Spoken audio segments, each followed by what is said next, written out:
बिहार का एक ऐसा गांव जहां 300 सालों से भी ज्यादा का जीवन जी चुकी है एक ऐसी नागिन जो मुर्दे में भी जान डाल देती है।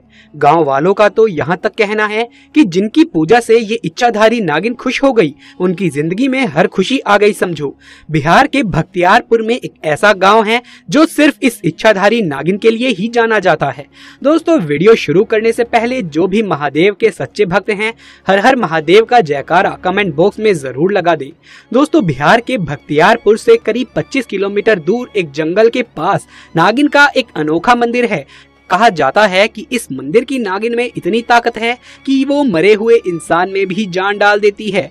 ऐसा ही चमत्कार घटा इसी गांव में रहने वाले 16 साल के राजू के साथ। राजू जब करीब 14 साल का था तो उस समय एक कारखाने में आग लग जाने के कारण उसके माता पिता की मृत्यु हो गई।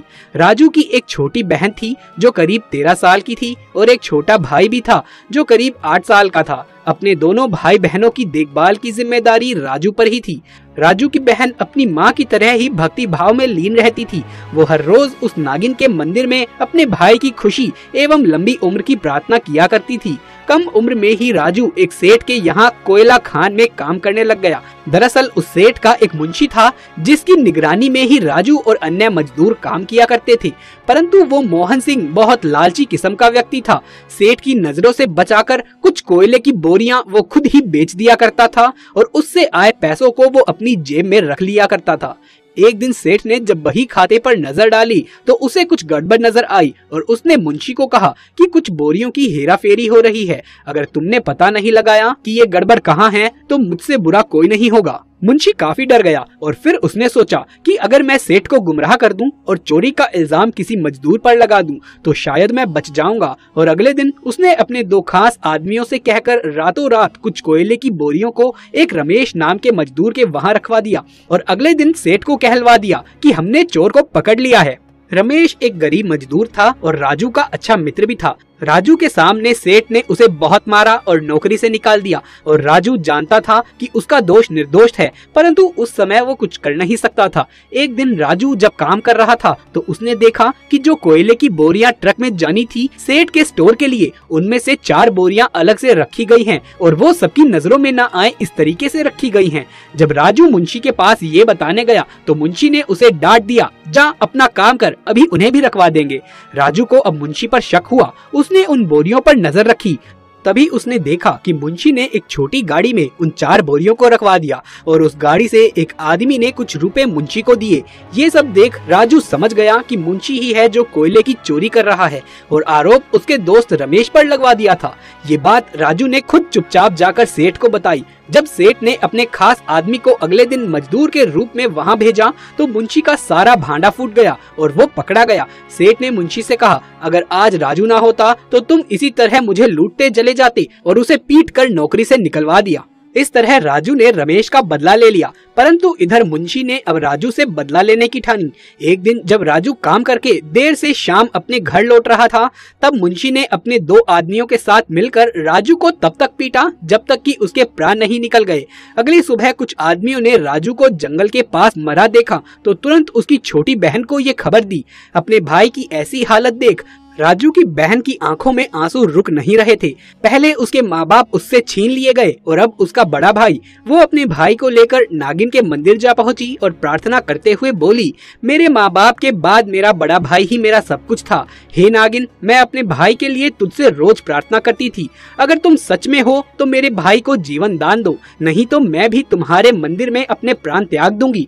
तभी आसमान से तेज बिजली कड़की और एक आवाज हुई, बेटी तुम्हारा भाई गहरी नींद में था, उसे जगाओ और घर पर ले जाओ। तभी राजू की दोनों आंखें खुलती हैं और वो अपनी बहन से बोलता है कि तुम ऐसे रो क्यों रही हो। अपने भाई को जिंदा देख राजू की बहन उसे खुशी से गले लगा लेती है और नागिन को धन्यवाद देती है। उधर मुंशी जब किसी काम से गांव से बाहर जा रहा था तो रास्ते में अचानक एक बड़ा सा सांप आकर उसे डस लेता है और उसकी उसी समय मृत्यु हो जाती है।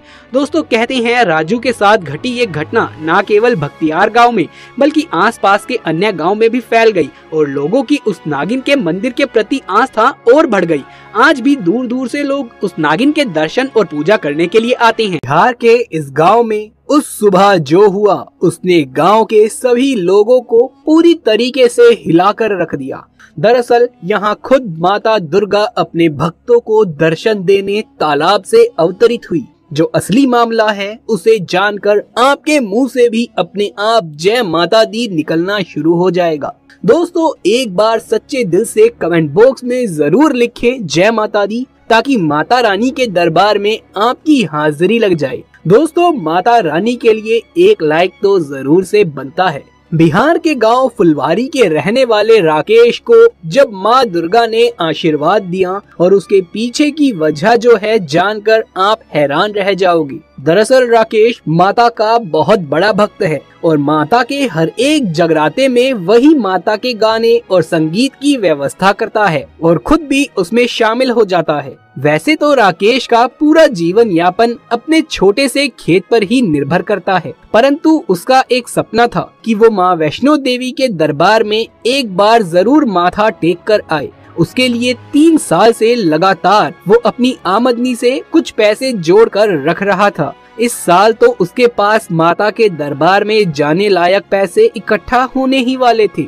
लेकिन तभी उसके साथ एक ऐसी विचित्र सी घटना घटी। दरअसल इस बार बारिश की एक भी बूंद धरती पर नहीं बरसी, जिसके कारण राकेश की फसल की पैदावार इस बार पूरे तरीके से बर्बाद हो गई। जो पैसा उसने इकट्ठा किया था उसमें से कुछ पैसे अपने खर्चों के लिए उसे निकालने पड़े और अंदर ही अंदर वो बहुत रो रहा था। एक दिन तो उसने अपने घर के मंदिर में ही माता की मूर्ति के सामने अपना दुखड़ा रोना शुरू कर दिया। राकेश रोते हुए बोलने लगा, माँ, क्या मैं सच में आपके दरबार के काबिल नहीं हूँ? क्या आप नहीं चाहती कि मैं आपके दरबार में आऊं? और बोला कि ठीक है माता, अब मेरी भी हट है कि जब तक मैं आपको यहाँ नहीं देख लेता तब तक मैं अन्न का एक भी दाना नहीं खाऊंगा।